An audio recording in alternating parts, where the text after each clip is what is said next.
Now at 10, another delay in a Missouri state agency's year-long investigation into Liberty Utilities. Plus, reports of funds missing from city accounts lead to an investigation in Goodman, Missouri. And here in Pittsburgh, they'll open up temporary warming centers when the temperature drops below 20 degrees overnight. I'm Ty Parks and I'll have that story coming up. The four states' most watched news starts now. A Missouri regulatory agency faces one more delay in its investigation of Liberty Utilities.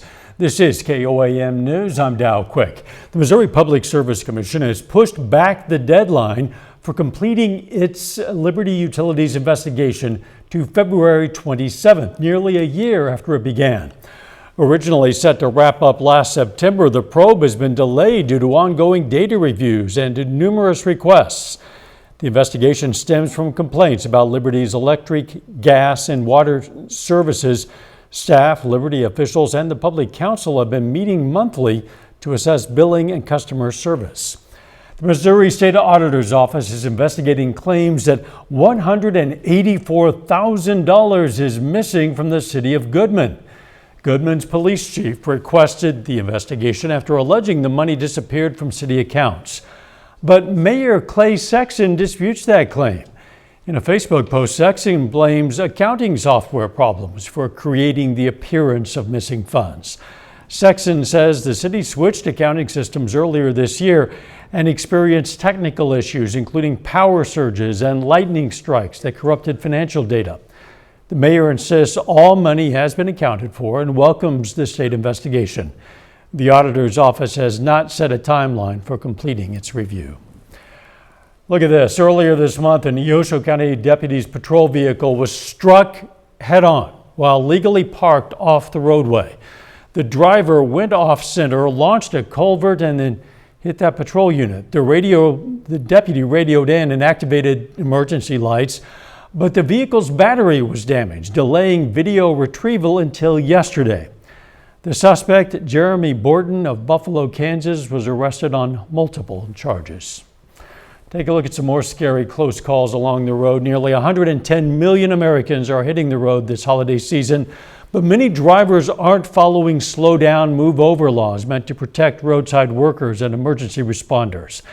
These camera clips show what can happen. Despite all 50 states having these laws, nearly 4 in 10 drivers failed to comply, putting lives at risk.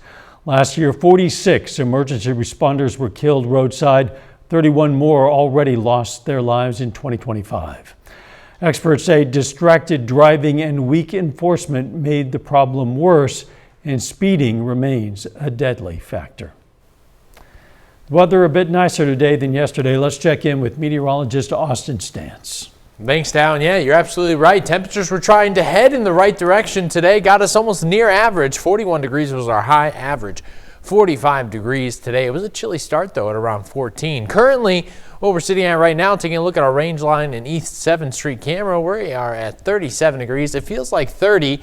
Winds out of the southwest right around 10 miles per hour. That'll impact us heading into tomorrow in a good way, where temperatures continue to rise. But for this evening, your moon phase forecasts are waxing gibbous right now, about 81% visible this evening. Temperatures 28 degrees, mostly clear out there tonight, so you can get a good view of that moon this evening. Headed out the door tomorrow morning, what you can expect, it's going to be a little chilly, as I mentioned, right around 28 degrees. But by noon, we're already at 48. By 2 o'clock, hey, we're breaking into the 50s there. So we got some mild midweek temperatures to talk about. New Year's Eve forecast is on the way, and our first wet system in 2026. That's all coming up.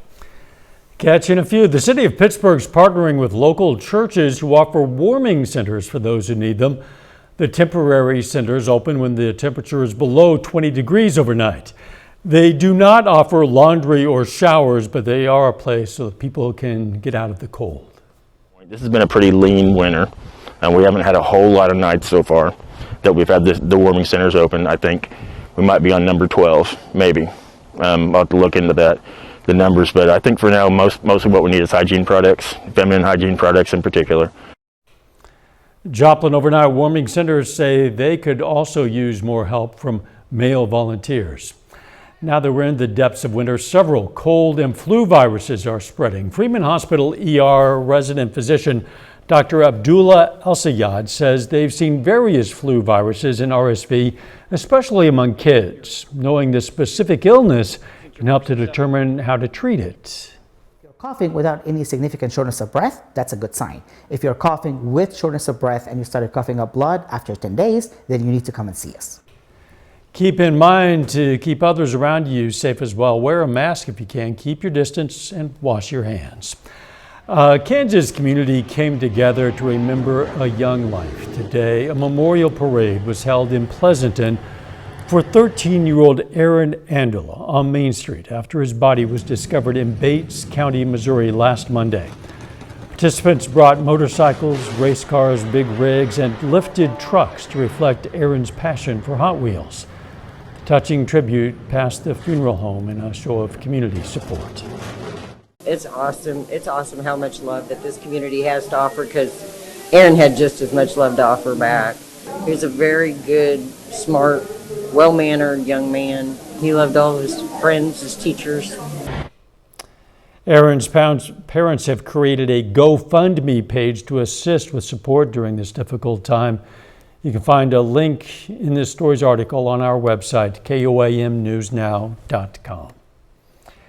It's day 2 of the Neosho Holiday Basketball Classic. Coming up, Sports Director Ryan Blank has highlights from today's matchups, but up first. From wildfires in Los Angeles to a plane crash in the Potomac, 2025 was a year filled with news. I'm Bradley Blackburn with a look back at the top U.S. headlines. 2025 got off to a tragic start with a deadly New Year's Day terror attack in New Orleans. Just about a week later, catastrophic wildfires devastated Los Angeles. As Bradley Blackburn shows us, that was only the start of news stories that made national headlines this year.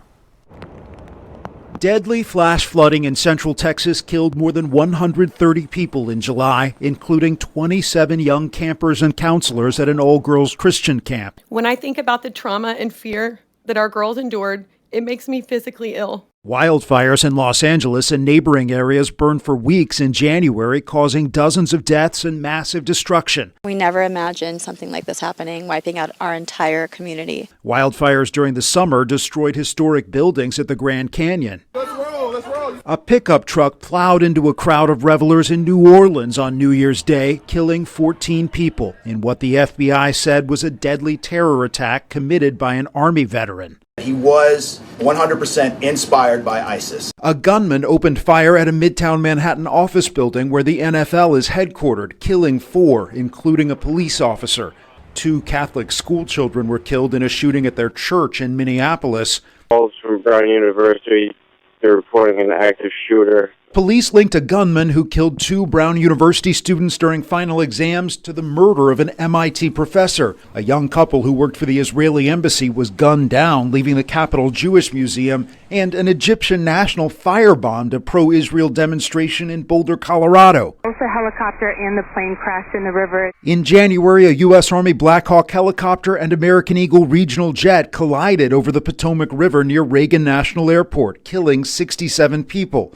In November, a UPS cargo plane crashed shortly after takeoff in Louisville, Kentucky, killing 15 people. 10 inmates who escaped from the Orleans Parish Prison were all eventually recaptured after months on the run. Brian Koberger accepted a plea deal in exchange for life in prison for the 2022 murders of 4 University of Idaho students. You're a delusional, pathetic, hypochondriac loser. Music mogul Sean Diddy Combs was sentenced to 50 months behind bars after being convicted of prostitution charges, but he was acquitted of more serious charges, including racketeering, conspiracy, and sex trafficking. These defendants... The FBI announced the arrests of dozens of people, including current NBA players and a coach, in connection to investigations into alleged betting and poker schemes. It took him 11 years, but Rory McIlroy finally completed golf's Grand Slam when he won the Masters in April, becoming only the 6th player to do it. In hockey, the Washington Capitals' Alex Ovechkin broke Wayne Gretzky's NHL record for most career goals scored. Splashdown, Crew 9, back on Earth. Astronauts Butch Wilmore and Sonny Williams finally made it home after their 8-day mission in space turned into 9 months. And finally, Dictionary.com's word of the year is 6'7". It doesn't seem to mean anything, but that didn't stop kids and teens from making it 2025's viral sensation. Bradley Blackburn, CBS News, New York. Hope you join us tomorrow night when we take a look back at the people we lost during 2025. A little bit later, the end of an era in Northeast Oklahoma. A landmark in Miami is saying goodbye after over 100 years in business. I'm Blake Gully, and I'll have that story coming up. Mild temperatures to start January, but I am tracking that first system to bring some rainfall in 2026. Those details are coming up.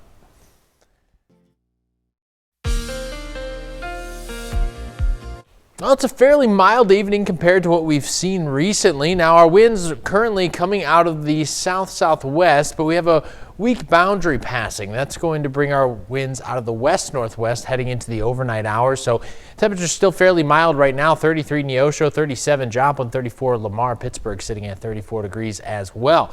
Calm and cool out there tonight and clear as well. Some light winds out there, not blowing around too vigorously this evening. So temperatures going to fall tonight to around 28 degrees due to that boundary passing through and our winds shifting out of the west-northwest. But we are going to see them shift back out of the southwest heading into tomorrow morning, which is going to help our temperatures go back up. But it's going to be a cool start, so make sure to get yourself a hot coffee tomorrow since it's going to be a little bit cooler out there. We got our KOA coffee for tomorrow. You might opt for a quick brew out there tomorrow morning. Now we are going to see temperatures, as I mentioned, right around 29 degrees to start your morning. So it's going to be a little bit cool out there, so probably opt for the hot coffee. But you may be able to get a lunchtime iced coffee, 46 degrees by noon. Already seeing some sunshine out there. 51 degrees by 4 o'clock. High temperature around 52. Not too bad to take. And if you're planning on enjoying some New Year's Eve festivities outdoors, by the time we're reaching around 10 o'clock, it'll be about 42, 41 headed into the midnight hour as we're all celebrating.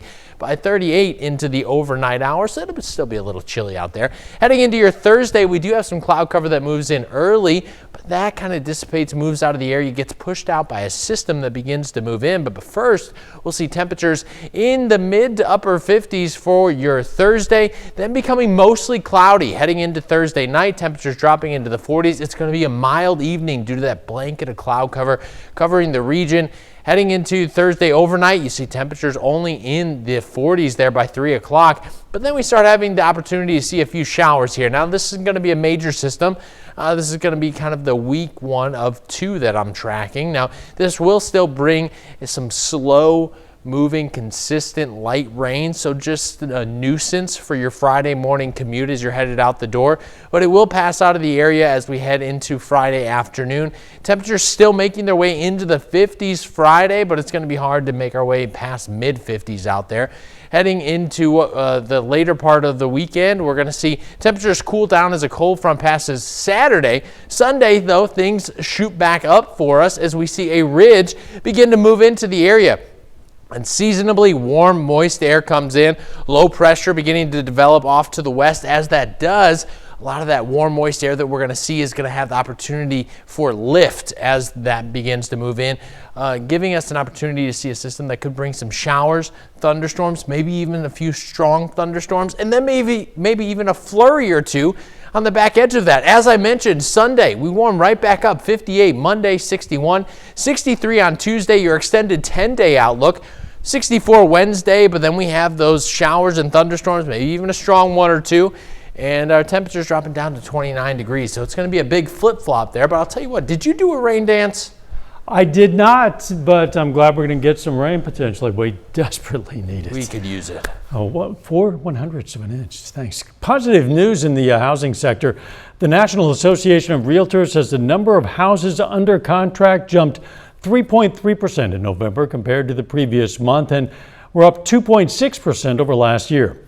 The group is calling it the strongest performance it's seen in the last 3 years.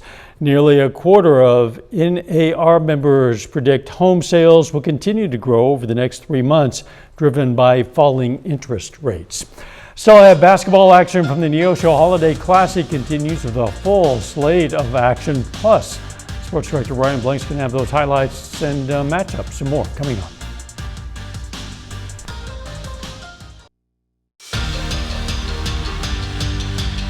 It's a tradition that dates back to the early 1950s in southwest Missouri, with day 2 action from the Neosho Holiday Basketball Classic, as local teams hit the floor prior to the turn of the year. Tipping it off in the semifinals with the hosting Wildcats facing Huntsville. Off the early inbounds play for Neosho, it's Caden Asbury going inside to the big man, Zach Forsyth, who gets this bucket to go from the paint to open the scoring. A couple possessions later, it's Forsyth setting up Asbury this time with the pass to the wing, and the senior guard fires from deep, draining the 3 for the lead. But here comes the Eagles. Jace Thompson drives to the lane, shot fakes, and scores plus a foul, a 7-0 run to end the quarter for Huntsville.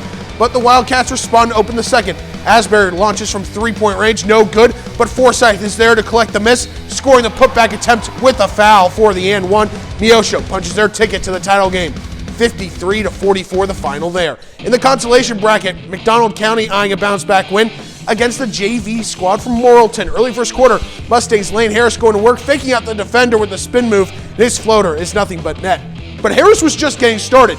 Next possession, it's Wyatt Gordon kicking it out to him for 3, and Harris will drain the triple to extend Mack County's lead. Final seconds of the first, Devil Dogs' Trey Hammonds goes on the run, and his last-second jumper beats the buzzer. Mustangs lead cut to 3. Second quarter action, Gordon looking to set up the offense for the Mustangs, but he'll take matters into his own hands, kissing this runner off the glass for the bucket, as this game would be tied going into halftime, but a big third quarter fuels McDonald County to a 54-45 win. Tipping off early this morning on the girls' side, Joplin Eagles battling Crooked Oak. Let's head to the third quarter. Joplin dominating and looking for more. Edwin Barstow is wide open on the inbounds, scoring the easy bucket off the glass. Now in transition, it's the senior Soleil Parker finding Peyton Cunningham down low, and the sophomore generates a little space, hooks it over the defender for 2, padding the lead. The Eagles' defense would force another turnover with a steal. This time on the fast break, Parker takes it all the way herself to the basket, scoring the layup. But the senior wasn't done there. Parker looking to drive once again. She'll get to the lane, putting up this floater, and gets the friendly bounce for the bucket. Joplin cruises to a 40-point win, 77-37 over Crooked Oak.